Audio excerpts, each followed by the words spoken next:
Hey girl, hey, welcome back to my channel. It's your girl Misha. Thank you guys for joining me yet again for another review. We are back with a brand new review for the Real Housewives of Potomac, Season 8, Episode 2. If you are new here, then welcome. I give lighthearted reviews with a little bit of laughter and a little bit of shade and a whole lot of detail. If you're back for a second or third time, then welcome back. Y'all, please don't hesitate to like, comment, and subscribe to the channel. Share with a friend. Hit that notification bell so that you will be updated each and every time I upload a video.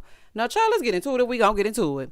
When the episode first opens up, we see Ashley meeting Sheila, her mama, at the garden center. So they're looking for things for her house, plants and whatnot to zhuzh up the outside, the landscaping. She's having a housewarming party. So she says she feels like the flowers represent how light she feels. Well, honey, you still carrying around a dark energy. And don't think I ain't noticed. So her mama is asking if she invited Uncle Lump and who all she invited. Ashley starts reading the invite list. Everybody's invited except Candiace. She tells her about her friend Nneka and how she's inviting her to the party. She's like, yeah, she's a lawyer. She's beautiful. Her and her husband just moved here. They just bought a house. They're trying to have a baby. Like, she's just running it all down to Sheila. She said, yeah, I just love her energy. So in the confessional, she gonna say, yeah, I just love surrounding myself with positive, empowering, intelligent women. Really, Ashley? Well, honey, you must not mean your friend group from this cast. Because, baby, ain't nothing empowering about Giselle or Robyn. Not nothing. Every time Ashley brings a friend, they be on that bull. Now, I'm hoping that Nneka is going to be different. But Ashley, when you bring somebody to the group, I got my good eye on you, honey. And you ain't fooling me. Moving forward. So her mama was like, well, is Michael going to come? Is he invited? He already warmed that house, honey, and that bed, allegedly. Ashley said, well, our co-parenting is going well. And, we went on the trip to the Bahamas. Nothing happened. He ain't try nothing. So then her mama started asking if she wanted to talk about Michael suing Candace. Now, Ashley claims that she don't know nothing about it. Girl, you're right. You know something about it. You just not allowed to talk about it because you don't want to lose them coins. And you ain't fooling me. She was like, yeah, I don't know anything about it. We didn't talk about that at all. That's his business. I don't know. So her mama was like, well, is he going to be moving forward with it? So Ashley was like, yeah, he is. Because, it really affected his business. Oh, okay. So you don't know nothing about it, but you do know that he's moving forward. So you know that. Girl, goodbye and good night. And I'm trying to figure out, this affected his business, but not everything else everyone else said. Everyone on this cast since season 1, roll the tapes back, have said things about Michael. And at first, it was Giselle leading the charge. Yes, Candace said things about Michael. Should she have just sat there and ate her food? Probably. But if he's going to sue her because it's affecting his business, what about that cameraman at Bravo that said he was affecting him? He might as well sue the entire cast. Like, I'm just confused how this is working, honey. It's not making no sense to me. So Ashley was like, yeah, I don't know anything about it. I'm learning about it on the internet, just like everybody else. That blink at the end of that confessional let me know it's a bold-faced lie. So her mom is like, well, you girl, just send her an invite. Because look, secretly, Sheila was living for it. She don't like Michael and she ain't changing it. And she happy that Candace said what she said. She got a happy, honey. She ain't had no issue, honey. Not at all. But the thing that's really funny to me is that Ashley had no issue going into Candace's home last season, but her home is sacred. But then I had to think about it. I'm like, you know what? Ashley ain't stupid. She know better than to bring Candace into that house because that's really technically Michael's home. And if he's suing her and then, Candace is in the house sitting down eating past hors d'oeuvres, that ain't gonna work. In the next scene, Karen goes to meet with Mia, aka Leah, because she got a little line problem. So we take the M out and put an L in place. So Leah thought that she was about to hug Karen. Baby, Karen quickly went in for that handshake and a firm one at that. I said, this damn Karen. Oh, my goodness. Karen be so unserious. Karen said, good to meet you. Karen, what are you saying? You have met her before. I holler so loud at, good to meet you. It's nice to meet you. I said, what? Girl, not you acting like this is your first meeting. So after figuring out that they're both good, they take a walk to talk about what was said. So she was like, yeah, I just never expected for you to do that to me. I don't know why not. I don't put nothing past Mia. Mia lie as soon as she wake up in the morning. That's the first thing she do. As soon as her feet hit the floor, she get to lying. Karen tells her that she was nothing but a good friend to her. And I have to admit, Karen really was. I mean, even when Mia was acting a fool down in Miami, Karen was still respectful enough to say, hey, am I allowed to do this? Can I go over here and speak to Wendy? I don't want to bring her in your home. She was very respectful of her. So she tells her that what she was saying was lies. Mia acted all oblivious. No, it's not lies. Like, it was something that I was told. It was like a rumor, and they were saying, Mia, at this moment, you're playing with semantics, talking about it wasn't a lie. Somebody else said that. Mia, you know good and dang on well what you were doing and what you were saying when you were saying it. And that's why you said it on that camera. I would be done with Leah, but that's just me. Okay, I will be done with her. You wanted a seat at the Green Eye Bandits table, and you got it. Now sit over there and don't come back over here. I wouldn't have no conversation for Mia. But, I mean, I just never really was too fond of Mia anyway, because I saw right through her. So Karen is like, well, you know, when you're married, you can't just be saying things like that. Mia just liked to play crazy. She knew it was a fool when she said it. She said, well, you know, I felt like my husband was disrespected. Karen said, well, you know, since the two of us are talking, I guess it's hope that we can work things out, but there has to be boundaries. You can't talk about Ray, and I'm not going to talk about Gordon. And speaking of Gordon, how are y'all? Mia was like, he's going through it, but I mean, we're going through it. So Karen brings up what Giselle said about the embezzlement of it all, not to be confused with the embellishment of it all, them hats that Robyn was selling. So Mia was like, you know what?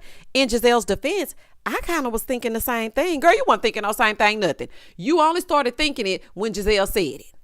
Anyway, she said that she was going through a lot last year and she doesn't drink anymore. And last year in Miami, you know, it was just, she was under the influence and she was mixing that with medication. Mia, you're giving Erica Jane over on the Real Housewives of Beverly Hills. The car rolled 15 times and Tom jumped out and he was in a ditch and we didn't find him until Sunday. But Sunday rolled around for the second time. Now you were drinking and mixing it with pills. I cannot believe Karen bought that. Karen was like, oh my gosh, Mia, it's so brave of you to admit that. You know what? Wendy didn't know that, and the two of you should talk about that.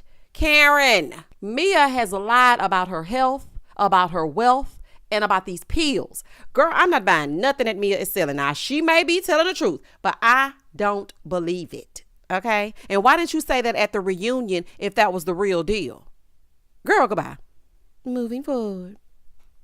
Karen, I didn't mention this earlier, but you better than that rogue wig, okay? Let that rogue wig go. It's not giving grand dame. It's not worth a dime. Child, it's not worth a dime. In the next scene, Candace is at the house in this office, child. This office needs to be renovated. Get this office together, Candace. So her manager stops by, and they're talking about her, you know, leaving the label that she's with currently and looking for a major label because her contract is up and she wants to grow bigger. So they start talking about her tour dates and the cities that she's hitting. She's going to Atlanta. So then he brings up that she's going to Chicago. So he said, you should bring up Drew. You should bring her to the Chicago show to perform. She's like, is that the only option? Ma'am, not Candace. I don't mind you now. But Drew can sing. Don't do Drew. Okay? Don't do it. Because when you came down to Atlanta, Drew shared her platform with you. They didn't even show Drew. They showed you. And you're from Potomac, honey. It was the Atlanta season. But Drew shared her platform with you, and all she got to say is, will you, woo, woo, woo. That's all she got to say. So she was like, I don't need Drew to bring butts to the seats. I can do that on my own. Well, you didn't give Drew but one note in Atlanta anyway. I did not like that. Baby, they play with Drew in every city. Do you hear me? Drew. Oh, my goodness, honey. I have never seen crossover shade. This is something brand new to me, honey. Not a housewife being shaded on another franchise. Baby, this right here is a fool. In the next scene, Robyn and Juan's unemployed tail at Rob's house. So she starts telling him about the intervention. She was like, yeah, you know, they were trying, you know, to get me to understand that things were happening. But I was telling them that it's not news to me. It's really not. He basically said, I don't give a damn. He said, I don't care what they say. I do not care. Do you understand the words that are coming out of my mouth? I don't care. Robyn, would you please wake up? She's like, well, I mean, they want me to get mad at you. He gonna say, okay, get mad at me, Robyn. Come on, give it to me. Really get mad at me. Okay, I'm gonna tell y'all this right now. I'm gonna start skipping their scenes. I'm not going to play with them. I'm not about to let them play with me. And I'm just not in the mood to be involved in the playation of it all. So I'm going to start skipping their scenes. She was like, well, I don't really care what they think. I don't. If you don't care what they think, then I don't care. Okay, I don't care about the entire situation. That's how I feel about it. But since I give a whole lot of detail, I have to say what you and Juan say. So I'm going to start skipping y'all. That's just the bottom line. So then she asked about how he's feeling about the lawsuit. Now, last episode, he was just fired. But this episode, the lawsuit is coming up. He was like, well, I ain't do nothing wrong. So Robyn gets in her confessional, like the good Stepford wife that she is, and says, I know he didn't do anything wrong. In fact, I know he did everything right. So it's going to blow over and it's going to go in his favor. So he gets to doing all that. Well, I loved my guys. I loved them. Robyn trying to talk. He steady going, I loved my guys. I loved them. I did. And I put others before myself. She said, yeah, and so do I. These two are the definition of ridiculousness. They really are. Robyn, deep down, I think you do care.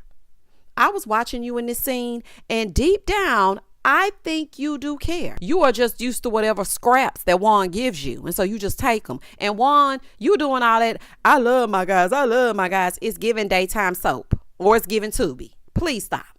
We, the people, know that it's a lie and the truth ain't in it. In the next scene, we are introduced to Ashley's plus one, Nneka. Hey, girl. So Nneka is being introduced on the scene. She says she comes as she is, and that's remarkable. She's showing us her new home, and her husband are walking with the contractor, to see where they want things and how progress is coming along. She says she has several properties, and she didn't know that generational wealth was going to be an issue when she was purchasing her home. So, baby, she got homes this, that, and this, and honey, here, there, and everywhere. She has homes all over the place.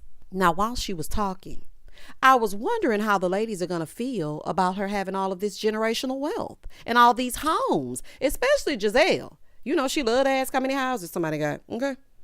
So her husband is a doctor.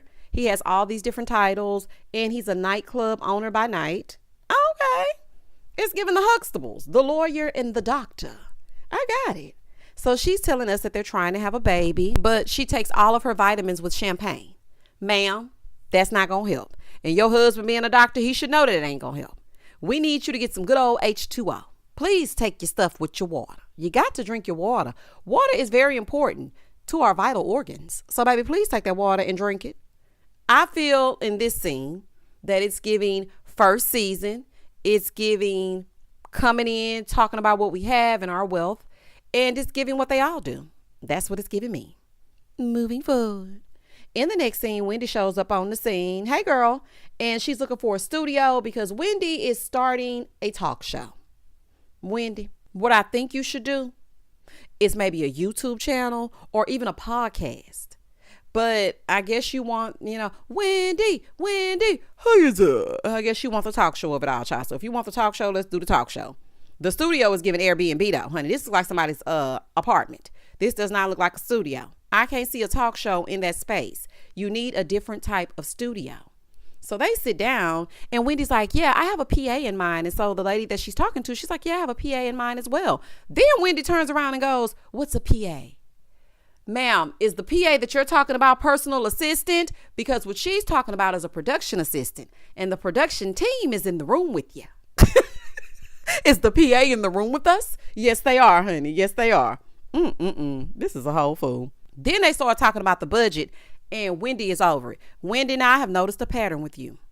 You like to get so excited and get ready to do some things, but when it's time to run the numbers, every time you get a bright idea, you get to looking crazy and looking up in the air trying to pull numbers down. It's time for you to talk numbers before you talk executing an idea. Okay, we're going to have to start doing that. So then they start talking about names for her show. She wants to name it Wendy's Wisdom. Girl, goodbye. Goodbye. We are not about to name that show no dang on Wendy's Wisdom. I'm not about to play with you. Every season, Wendy got her hand in something new, baby. She's the butcher, the baker, the candlestick maker. She said, I can do it all. She doing candles. She doing home decor. I don't know what's going on, child. Next season, it's going to be wigs. In the next scene, Karen, Ashley, Mia, and Giselle, they're meeting up to do Pilates. Ashley lets us know she has new boobs, Demi and Diamond. I wonder if they call Ashley loose for her new boobs like they did Wendy. I wonder. I just feel like the hypocrisy in this franchise alone is at an all-time high, because it's like it's good for the goose, but it's not good for the gander. Like, one person can do it, but when somebody else does it, then it's an issue. Like, okay, Ashley, you got your new boobs, girl. They looking good, sitting up and whatnot. But I'm just like, okay, so everybody's boobs on Potomac have names. Got it. So they get there. They get to the Pilates of it all. Karen starts talking about her mom being a cardiovascular patient, so she went to have all the tests that she needs. So then Karen, in her dramatic way, she's like, and I got to tell y'all something. I have 5% calcium in my carotid artery.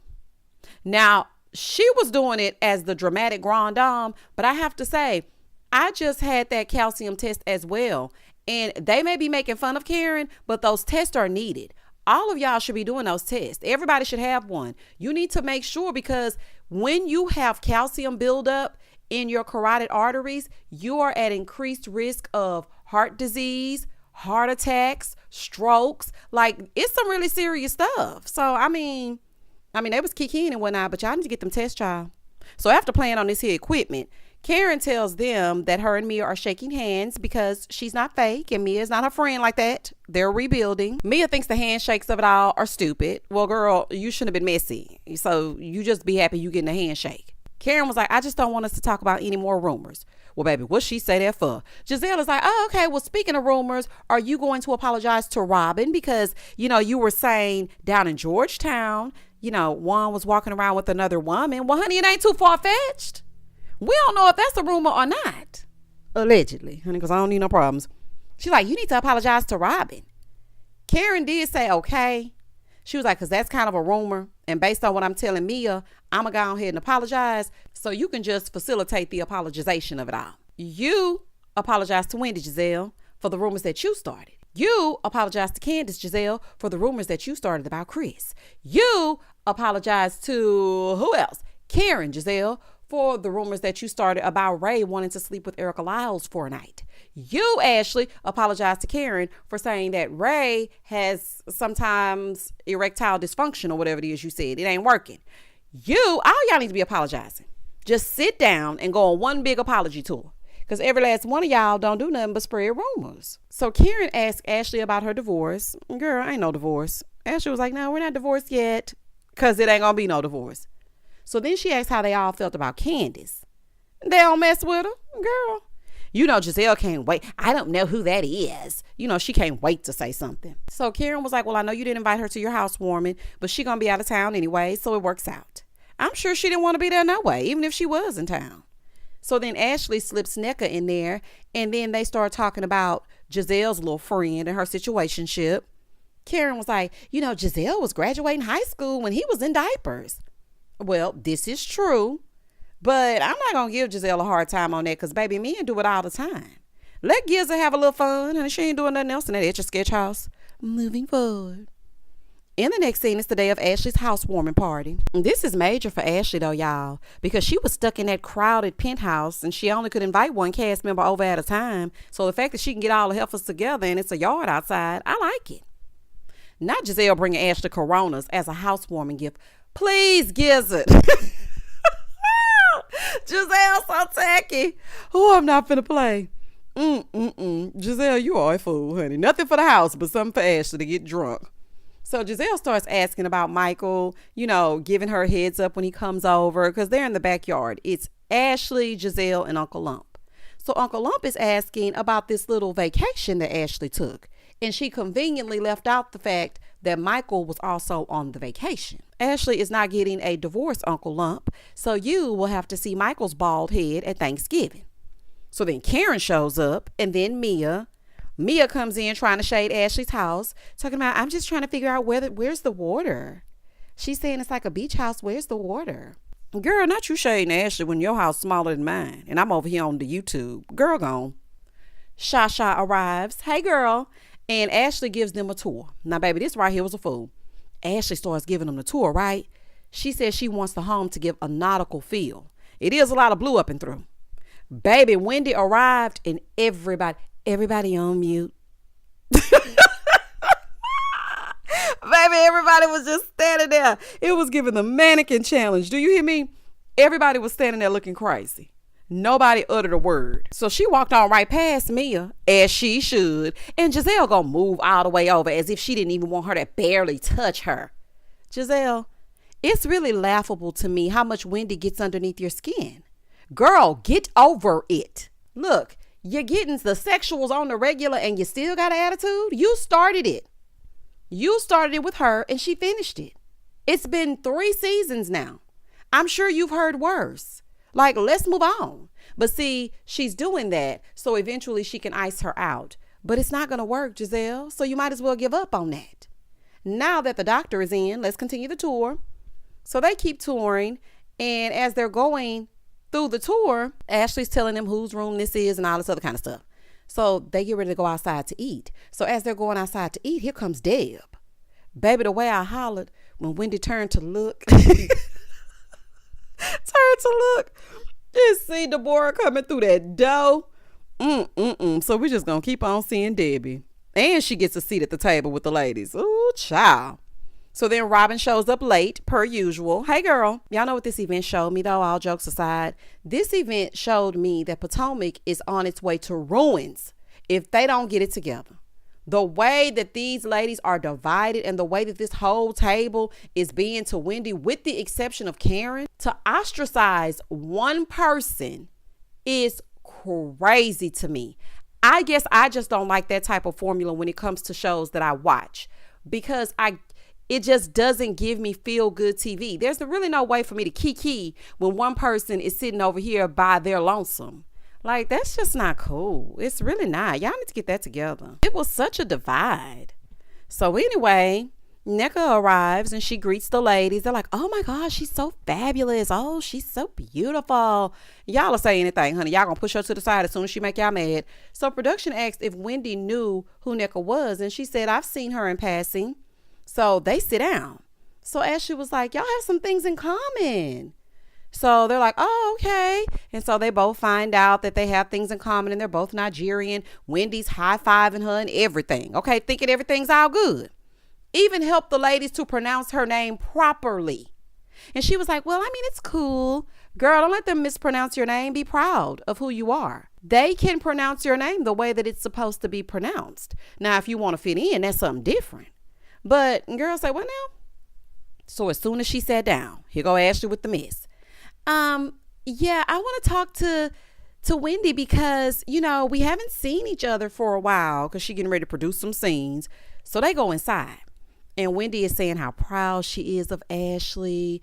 And she said Ashley made her feel like she mattered, but sometimes she has questions. So she brings up the Deborah thing. She's like, yeah, you know, I want to call you a friend, but I just don't want to think that maybe you could potentially stab me in the back. Well, girl, I'm glad y'all in her house next to a kitchen. You might as well grab one of them kitchen knives, honey, because she's sure finna get ready to stab you. So let's get into it. And don't trust Ashley as far as you can throw her or see her. Do not trust her. You up here praising her progress and she getting ready to be low down. Child, let's get into the mess. Moving forward. So Ashley says, well, you know, it's not really fair because I know you probably feel like that because we don't spend enough time together for you to trust me. No, that's not it. You're just untrustworthy. That's it. That's as cut and dry as I can say it. You're not trustworthy at all. So then she tries to gaslight the situation, talking about, I mean, I feel that's why you're kind of guarded with me and the group and you don't really want to share or be vulnerable about things. And why is that, Ashley?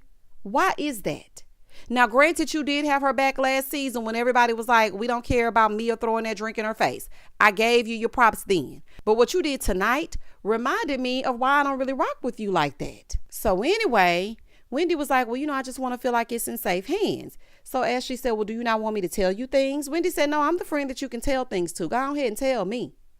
Well, tell her she did. So then Ashley tries to stir up mess by saying that Nneka asked if she was a medical doctor. Now, Ashley, you know good and dang on well that is not the way that it was said. And the reason why she asked her that was because you introduced Wendy as a doctor. That's a valid question. If you say to me, yeah, I want to introduce you to Dr. Wendy, I'm going to ask, well, what kind of doctor is she? The only thing that lady said was she's a doctor of philosophy, which she is. But the way that Ashley ran it back had Wendy saying, well, she will address me as Dr. Wendy. Wendy, slow your roll, Smoking Joe. That's not even how it went down. Okay, but see, you trust in Ashley and she cannot be trusted. So then she brings up Nneka saying that she was Osu. They show the clip and Nneka is simply explaining what it is and how they were abolished and people don't really want to be associated with them. So Ashley's lying yet again. She was like, yeah, she was saying that Osu was like terrible. The producer goes, Ashley, the way that you're telling Wendy this, it's like Nneka was talking trash about Wendy. Well, that's how I remember it. Ashley's so trifling. She was like, I shouldn't have been drinking. That's my bad. That's my bad. See, this is why I can't rock with you, Ashley. This is why. So Wendy is explaining to Ashley that that's some ancient history stuff and the sip and see that she invited them to with everybody in their headdresses and things like that. If they were Osu, they would not have come to that because nobody wants to be around that. So yeah, she's not that. And Ashley's like, oh, okay. Yeah. Oh, okay. Okay, Ashley got to go. Why would you cause strife between these two Nigerian women that are just now meeting? I mean, it's really anything for a scene. And to me, it's disgusting. Not even thinking about how that may hurt Wendy and this new lady that's just being introduced to this group. But you want her to trust you? Okay, girl. And why would you purposely cause a divide and then giggle about it? Y'all are working overtime to try to make sure Wendy is isolated. And it's just stupid. And that was the end of the episode. Y'all comment down below and tell me exactly what you thought about this episode. What did you think about Ashley producing her scenes? What did you think about Nneka's introduction? What did you think? Or what did you think about Drew being a crossover shade? Oh my gosh. I cannot believe they shaded Drew on a franchise that ain't even hers, honey. This right here is a fool. Y'all comment down below. Y'all know I'm going to comment back. Please don't hesitate to like, comment, and subscribe to the channel. And as always, stay safe, stay blessed, spread love, not germs. Peace.